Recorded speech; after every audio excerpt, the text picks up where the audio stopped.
दोस्तों, अगर आप मेरे चैनल पर नए हैं तो वीडियो को लाइक और चैनल को सब्सक्राइब जरूर कर दें। मोनिका और तुषार इन दोनों ने भागकर शादी कर ली। मोनिका मात्र 20 साल की और तुषार 25 साल का था। मोनिका अमीर घर से थी और तुषार मध्यम वर्गीय था। मोनिका के घर वालों को इस रिश्ते से विरोध था। उसके पिता को मोनिका के लिए अमीर लड़का चाहिए था। वैसे भी मोनिका के पापा के मुताबिक उसकी शादी करने की उम्र भी नहीं थी।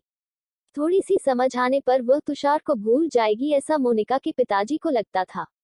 तुषार के माता पिता को इस शादी से कोई दिक्कत नहीं थी। मोनिका की पढ़ाई पूरी हो और तुषार को भी अपने करियर पर अच्छे से ध्यान देना चाहिए, ऐसी उनकी इच्छा थी। बाद में वक्त आने पर वह मोनिका के माँ पापा से बात करेंगे, ऐसा उन्होंने तुषार को बोला था। एक बार मोनिका और तुषार को बाहर घूमते हुए मोनिका के भाई ने उन्हें देख लिया। मोनिका को जबरदस्ती से घर लेकर गया। उसके घर एक ही तमाशा होने लगा। उन्होंने मोनिका का घर के बाहर जाना बंद करवा दिया। लास्ट में संधि देखकर उन दोनों ने भागकर शादी कर ली। मोनिका के घर वालों ने उससे सारे रिश्ते तोड़ दिए। तुम कभी भी खुश नहीं रहोगी, ऐसी उसे बदुआ दी। तुषार के घर वालों को उनका विरोध नहीं था, पर उन दोनों ने लिया हुआ निर्णय उसके माँ पापा को पसंद नहीं आया। हमें एक बार बताया तो होता, हम कोई न कोई मदद कर सकते थे। हम मोनिका के घर वालों से इस बारे में बात करते, ऐसे तुषार को उन्होंने कहा। पर अब जो हुआ सो हुआ। उन्होंने मोनिका को बहू के रूप में स्वीकार किया। मोनिका और तुषार को लेकर वह मोनिका के मायके में भी गए, पर मोनिका के पापा अड़े हुए थे। उनको मोनिका का चेहरा देखना भी पसंद नहीं था। पापा के खिलाफ जाने में मां की हिम्मत नहीं हो रही थी। मोनिका के लिए अब मायका पूरी तरह से छूट गया था। धीरे धीरे मोनिका का तुषार के घर में मन लगने लगा। अब अपना जो कुछ भी है वह यहाँ पर ही है, यह उसे समझ आ गया। मोनिका बड़े लाड प्यार से बड़ी हुई है, उसे कोई भी काम की आदत नहीं थी। हमें ही उसे सब कुछ सिखाना पड़ेगा, इसकी तुषार की माँ को यानी मोनिका की सास को पता था। सब कुछ अच्छा चल रहा था, पर नियति के मन में कुछ अलग ही चल रहा था। उनकी शादी को जैसे तैसे 1 साल हुआ था और एक एक्सीडेंट में तुषार दुनिया छोड़कर चला गया। सभी पर दुख का पहाड़ टूट पड़ा। जवानी में अपने बेटे की मृत्यु होने के कारण तुषार के पापा को जबरदस्त मानसिक धक्का लगा। मोनिका भी पूरी तरह से टूट गई थी। अभी तो उनकी गृहस्थी शुरू ही हुई थी। मोनिका के मायके वालों को भी यह बात मालूम पड़ी। तब भी मोनिका के मायके वाले कोई भी नहीं आए। तुषार की मां इन सब में धैर्य से बर्ताव कर रही थी। तुषार के अंतिम संस्कार का कार्य निपटा कर उन्होंने मोनिका को उसके मायके छोड़ आने का निर्णय पक्का किया। मोनिका उसके मायके जाने के लिए तैयार नहीं थी। उन्होंने मोनिका को बहुत समझाने की कोशिश की। बेटी, तुम्हारे सामने पूरी जिंदगी पड़ी है, इसे बर्बाद मत करो। मैं बात करूंगी तुम्हारे माँ पापा से। जरूरत पड़ी तो मैं उनके पैर तक पकड़ लूंगी। उसे समझाकर वह उसे उसके मायके लेकर गए, पर वहां भी उन्हें निराशा ही मिली। उसके मायके वालों का गुस्सा मोनिका पर से कम नहीं हुआ था। तुषार की मां ने बहुत मनाने के बाद भी उन्होंने मोनिका को माफ नहीं किया। उसके पापा ने कहा, आपको वह बोझ लग रही होगी तो उसे कुएं में धकेल दो। तुषार के माँ पापा मोनिका को वापस घर ले आए। मोनिका के वापस घर आने से घर के बाकी लोग थोड़े नाराज थे। अब मोनिका को कोई भी खुले मन से स्वीकारने को तैयार नहीं था। कुलक्षणी, अपशकुनी, पोते को निगल गई मेरे, अब बेटे को भी निगल जाएगी यह। ऐसा बोलकर तुषार की दादी मतलब मोनिका की दादी सास उसे ताने दे रही थी। उस वक्त तुषार के पापा की तबीयत बहुत खराब हो रही थी। ये सब मोनिका को सहन नहीं हो रहा था। उसने ठान लिया कि यहाँ से दूर निकल जाना चाहिए। रात को सब सो जाने के बाद वह निकलने वाली थी, तभी उसकी सास जो जग रही थी उन्होंने मोनिका को रोका। कहाँ जा रही है, ऐसे पूछा। माँ, मुझे जाने दीजिए, मैं अपशकुनी हूँ।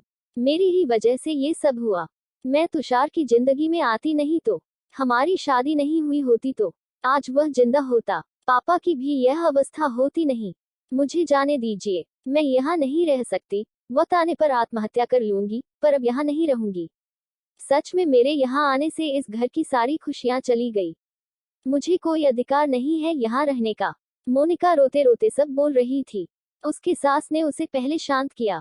मोनिका, तुम दोनों मिले नहीं होते तो, तुम्हारी शादी हुई नहीं होती तो, उस दिन उस ट्रक ड्राइवर ने नशे में गाड़ी नहीं चलाई होती तो, रास्ते पर लोगों ने तुषार को वक्त पर हॉस्पिटल में ले गए होते तो।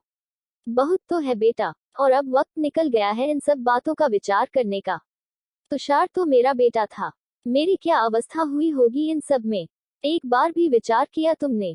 वो तो चला गया और अब तुम भी छोड़कर चली जाओगी मुझे। मोनिका, तुम मुझ पर बोझ थी, इसलिए मैं तुम्हें तुम्हारे मायके छोड़ने नहीं गई थी।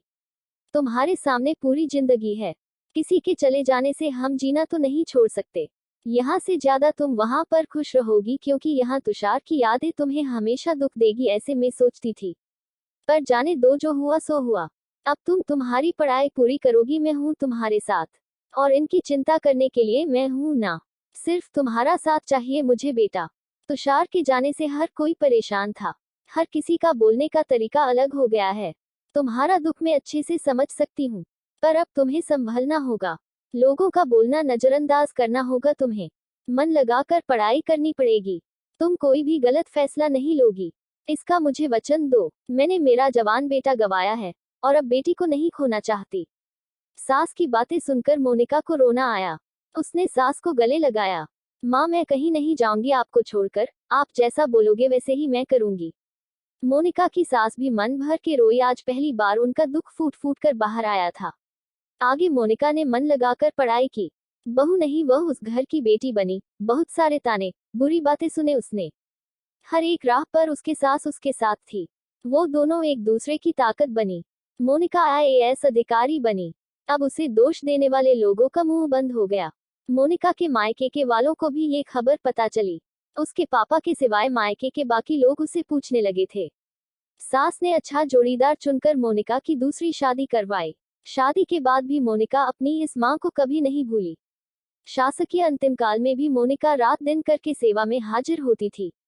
सास के रूप में मोनिका उसकी जिंदगी खरे अर्थ से जीना सिखाने वाली मां उससे मिली थी। पर सच में मोनिका के सास जैसी ऐसी कितनी समझदार औरतें इस समाज में हैं, जो एक चौखट से बाहर जाकर सोचती है और दूसरों का आधार बनकर उनका जीवन सफल बनाती है। दोस्तों, आज की यह कहानी कैसी लगी कमेंट में जरूर बताएं। कहानी अच्छी लगी हो तो कृपया मेरे चैनल को सब्सक्राइब जरूर कर दें।